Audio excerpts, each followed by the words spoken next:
Bonjour à tous, c'est Mimix, on se retrouve sur Project Cars 2, non pas pour un test ni un essai de ce jeu vidéo, mais pour faire un petit tour des 24 heures du Mans dans une Bentley EXP pour une séance d'essai libre en nocturne qui me sert de base d'entraînement. Je ferai une vidéo plus tard pour expliquer le pourquoi et le comment. Et là, je vous propose d'aller faire un petit tour, alors en mode tranquille, puisque c'est le tour de lancement pour moi.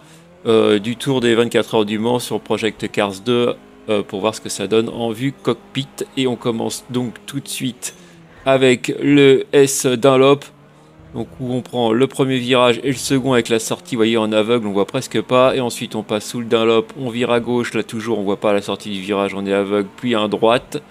Et ensuite on va rentrer dans les S du tertre rouge, où là faut bien accélérer, bien sortir à l'extérieur, et on prend le virage du tertre rouge qui évidemment est l'entrée de la ligne droite des Inaudières, donc là faut prendre le plus de vitesse possible.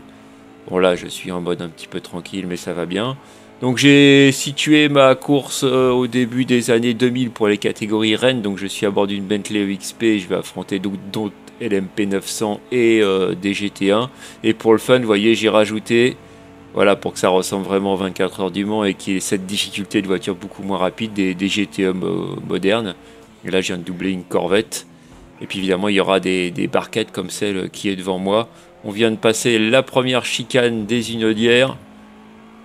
Et là, donc, je devrais prendre la speed de cette voiture pour la doubler. Mais je vais faire une petite faute. Vous voyez, je me mets du mauvais côté de la route, si bien que je prends pas la speed. La prochaine chicane étant à gauche, c'est elle qui va s'y mettre. Et du coup, si je prends la speed, je la rattrape et c'est moi qui me retrouve du mauvais côté pour le deuxième gros freinage de ce circuit, pour la deuxième chicane à gauche. Voilà, là ça passe tranquille, vous voyez, deuxième, j'aurais même pu passer en troisième. Et on réaccélère pour foncer sur le virage de Muslan, un des gros virages de ce circuit. Alors je m'entraîne en mode nocturne parce que c'est plus difficile, j'essaye de trouver mes repères. J'ai laissé encore les flèches de direction, mais là honnêtement elles me servent plus à rien, je les retiré pour la course. Voilà, là je rattrape une Ford GT, c'est une GTE, et là vous voyez, je vais faire ce que je ne veux surtout pas faire quand je ferai ma course. Pof! Voilà, j'ai été surpris par la vitesse de en virage des GT, c'est quand même beaucoup moins rapide. Et je vais taper dedans, c'est ce que je veux arriver à faire en fait. Je veux arriver à faire une course de 2 heures sans rien toucher, sans rien taper, en restant bien propre, y compris vis-à-vis des adversaires qui seront liés. J'aurai pas de vrais adversaires puisque je connais pas de monde pour me lancer dans ce truc là. Allez, on va arriver au virage d'Indianapolis.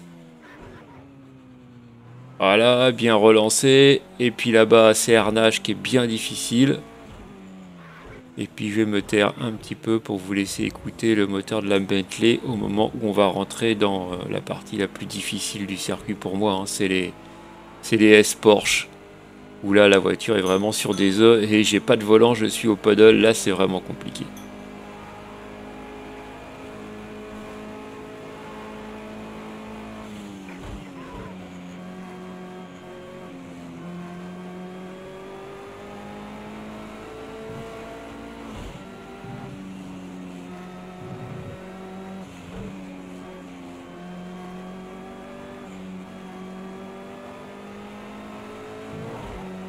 Bon voilà, c'était pas hyper rapide, mais au moins c'était très propre, c'est ce que je veux.